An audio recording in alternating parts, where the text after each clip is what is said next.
Roll for Crit is here at PAX Unplugged 2019. Right now I'm in the Free League Publishing booth with Tomas from Free League Publishing, and you guys do a variety of very cool role-playing games, but what I'm very interested to talk about right now is the one that is based on one of my favorite movie licenses, and probably one of yours and a lot of people's as well, which is Alien. Yeah. So this new Alien RPG, how does it work? How does it take influence from the movie? How does it take influence from your other systems and games? Give us an overview if you could. Yeah, it's a big game. We want to do a lot of things with it. So yeah. The first thing we kind of had to do is decide on how to sort of, because I mean the movies, they're horror movies, or at least the first one, and they're very focused on the situation, and there's a drama, terror, and people generally die a lot. Right. Which is really cool and can work in an RPG as well, but it's best for like one-shot, shorter games where you don't need to keep playing the same characters. So in that sense, because of that, we created something we call cinematic mode, which is one-shot scenarios with pre-generated characters that are you can just pick up and play. Great for cons and stuff like that. For shorter games, it doesn't matter if you die at the end, because that's kind of cool. They can be a part of the whole experience. Yeah, definitely. Yeah, so that's one way to play the game, is what we call cinematic mode. And then we have the other one, which is like campaign mode. And for that, you can really play longer campaigns and really explore the Alien universe, because you don't see that much of it in the movies, but there is so much in video games and comics and books over the last 40 years. So there's a whole universe there to explore. So that's the campaign mode. You can really do that. You can play as space truckers or colonial marines or frontier colonists, and really like enjoy and explore and learn about this whole world. So those are the two modes. So how do you manage like you said, you don't always see a lot of it in the movies themselves. How much free reign do you have to invent things, or is there strict guidelines that you have to follow when you're coming up with new material? Well, we want to, of course, to keep it within canon.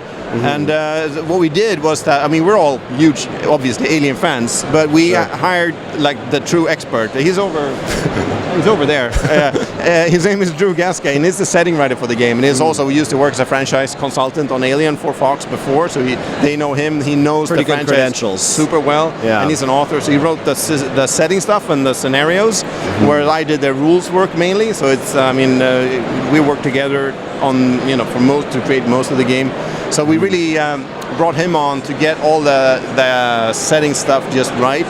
Then of course we couldn't take in everything that's been done, so we of course made a selection and focused on the part of the lore that we thought was most interesting and the coolest parts. And it's around, mainly we're focusing on the area of the first two movies, like Alien and Aliens, and the game takes place like a couple of years after Aliens, so right after the fall of the Hadley's Hope colony, and what happens after that, that's kind of where the game kicks off. So it's possible potentially in the future you could move on into the future sequels, even Prometheus or something like that, or you don't know yet? Well, possibly. I mean, Prometheus and Covenant are like prequel movies, so they actually of course. So they take place earlier so they're part of the backstory, but we don't focus so much on that era. It's mainly on the late 2100s, so around like the movie Aliens, and also Alien 3 is actually set around that same time. So that's kind of where we are time-wise, and we're focusing on that feel. Also, we want to keep that kind of feel of like a retro sci-fi style that you get. I mean, the original movie was, of course, not intentionally retro sci-fi, but if you look at it now, it feels that way. Very like non-digital sci-fi. We kind of want to keep a little bit of that feeling in the game as well. Yeah, it's a great aesthetic. Also lends itself well to horror when you don't know what's always coming around the bend. I assume there's some kind of form of motion tracker that you can get in this game. Oh yeah. And kind of a big part of some Aliens movies, of course, is betrayal, and maybe they're androids and you don't know exactly where their allegiances lie. That's an aspect of this game as well, I believe. How does that work? Yeah, I mean that's something we bring in mostly into cinematic mode, because in cinematic mode you have pre-generated characters, and you also have a cinematic scenario has 3 acts, and in each act each character gets a personal agenda, a hidden agenda, that is your personal objectives that the other players don't know about. And they can be anything from very friendly, but there can also be a hidden traitor in the game, because then you'll know and the other players won't know that. And usually, in order to not derail the game into complete chaos right off, you don't get, the first, even if you're the traitor guy, maybe the agenda in the first act is like make yourself useful, make people like you, and then and then in the third act you get that kill everyone and steal the specimen and leave, whatever. So you sort of build towards that. So in the final act you can get very strong conflicts between characters, but that's okay because it's the final act of the scenario. You're not meant to play on with these characters anyway, so it's just like you get that climactic movie-like finale that you want to get in the cinematic game. So that's how that works. I can understand why you'd limit it to that because that can get messy. Yes, it can get messy very fast. Yeah, definitely. So can we show off this this version of it right here? This really beautiful. This is actually the only copy we have left of the core rulebook, and because we sold out like halfway through the show, like yesterday morning. Yeah. We should have brought a lot more books. This is the limited edition, the 40th anniversary limited edition that we had on for the pre-order, and we had a few copies with us here. So it's a very cool. Yeah, it's got that little texture on it. It's a pretty big book. It's about 400 pages with lots of art and maps and stuff. There's I assume there's some kind of an adventure scenario in there to play through. Yep. In addition to maybe some prompts for the cinematic mode you're talking about. Exactly, yeah. There's a cinematic scenario, a short one. We also published along the core rulebook a scenario called Chariot of the Gods, written by Drew. That is more of a full-length scenario, but that's in a separate booklet. But also in the core rulebook there is a shorter one, which is called Hope's Last Day. And it actually takes place at Hadley's Hope, the colony where Aliens takes place. So it's when that colony is infested by aliens and everyone dies. So you play like people who work there and just try to escape with their lives.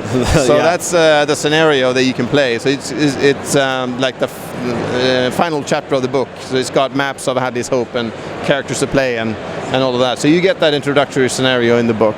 Now you said this is pre-Alien 3, right? Or around that time. Yeah. So how wild and crazy do you get with the variety of aliens that are going to appear, xenomorphs? I mean, there is a big chapter on xenomorphs, of course, in the book, with lots of different varieties. But you can go even wilder and crazier, which we might do in supplements down the line. But the core book has quite a few already. All right, it's very exciting. It's really cool. I mean, the idea of an alien RPG, horror, I think, has worked really well in role-playing games. So it seems like a perfect fit. Happy that you guys got it because you make cool games. Any other games that you have like coming out soon or that are available right now that you want to just plug for people? Oh, I just might mention. I'm sure you got several. We got a few, but I'm Forbidden Lands is a fantasy game. It's been out of it won a bunch of awards last year or this year, which was fun at the Ennies, which was great. It was out of print for a long time, but now it's finally the reprint is getting back into stores. So if you're interested in that, it's been out of stock for a long time. Now you should be able to get it again. That's exciting. A game that, and another one that I'd like to mention, we had a Kickstarter campaign for a horror game of a different style. It's called Wesen, as in creatures. Like it's based on Nordic folklore, so it's like a horror game, but with a more like a folk gothic feel as opposed to the Alien, which is a bit different. But that we kickstarted the Wesen just a couple of weeks back. And that's going to come out in the spring, and we're going to have it's going to be possible to make late pledges and stuff. So if you're interested in that, that's also be available pretty soon to check out. We love being able to explore different myths and cultures. It's not just Lovecraft or Greek gods, different stuff you don't see all the time. And I think you get that across all your games, like all these different themes, settings. Really cool stuff. Thank you so much for talking to us. Thank you. We will put links in the description where you can find some of this stuff right now. I think it's Alien is going to be widely available. Oh yeah, it's releasing December 10th officially, but it's already available at our website, and also it's going to be in stores all over. And that's that. All right, so take a look at all that stuff. Let us know what you think, and thanks for joining us. And thank you. We're here at PAX Unplugged. This is Roll for Crit.